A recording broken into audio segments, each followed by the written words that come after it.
Here's the most dire prediction. I also ask people to share this with everyone, especially with your our unfortunate uh, neighbors and friends and students who are now at war. This is a most dire prediction, which I'm making not because I have any supernatural knowledge, only because I've seen this happen before again and again. The high priests of this alternate religion, this Israelism, of which all the higher ups in the government and those who intend to be in the government and those in the military establishment, in this religion, they intend to go into Gaza and are preparing, let's say, the most horrific of human sacrifices as per their usual custom. Remember, in the olden days, they used to give human sacrifice in this place. Why they do it? Because they thought it would save them. So this is their custom, like the Rambam says. They are willing to send in young men to endanger their lives in order to protect the innocent, so-called innocent lives of Gazan civilians. They're going to go into Gaza, and they're going to put many people in danger doing it, many innocent people. It is important for our soldiers to flat out refuse such terrible orders and instead to indiscriminately train their heaviest fire on the enemy from a safe distance. They're planning something that is just the most god awful. And you know the usual stories, you've seen it happen before. You have to warn everybody this is what they're intending to do.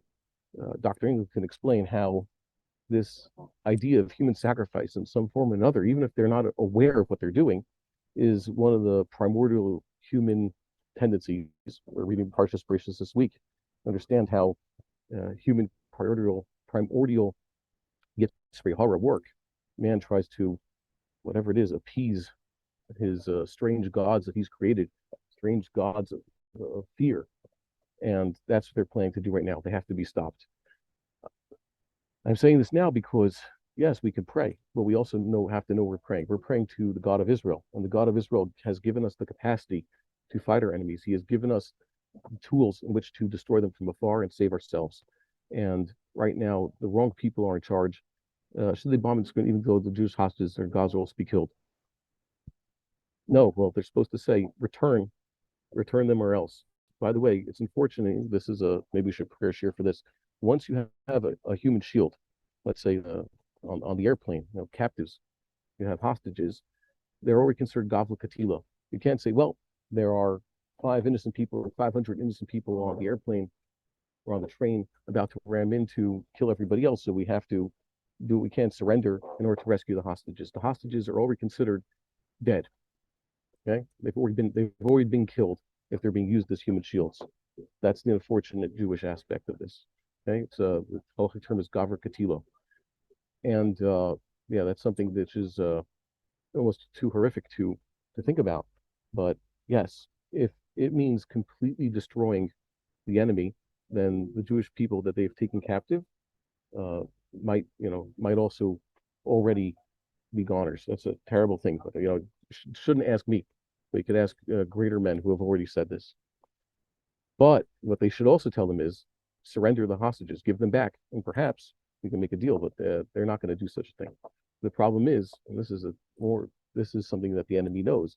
The current high priests in charge, the idolatrous high priests in charge, actually have already given the victory to their enemies. The enemies have already won.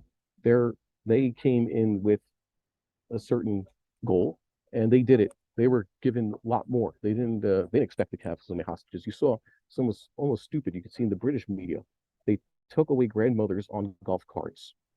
A golf cart. I could run faster than the golf cart sometimes. Okay, there was nothing there, like we saw the terrorists saying. Okay, they've they basically waiting for this. By the way, Sukkot the anniversary was in 2011, I think it was. It was the anniversary of the Shalit deal, one of the most horrific things to ever happen in Jewish history. Also, once again brought about by the same people in charge, and that was release all these murderers in exchange for one Jewish person they're keeping as a hostage. That's ridiculous. One, murderers should have been put to death. That way they couldn't be used anymore as bargaining chips and also as a deterrent. But the problem is because we do this, because we do not do what we're supposed to do, we keep emboldening them and making it worse. Every time it gets worse. So yes, they have taken hostages. We're going to have to say, yeah, they've already been murdered. If it means destroying the enemy once and for all, then we'll have to say goodbye. That's an unfortunate thing. Yes, and if you're saying no, I can't allow that. We have to do whatever we can to save those people.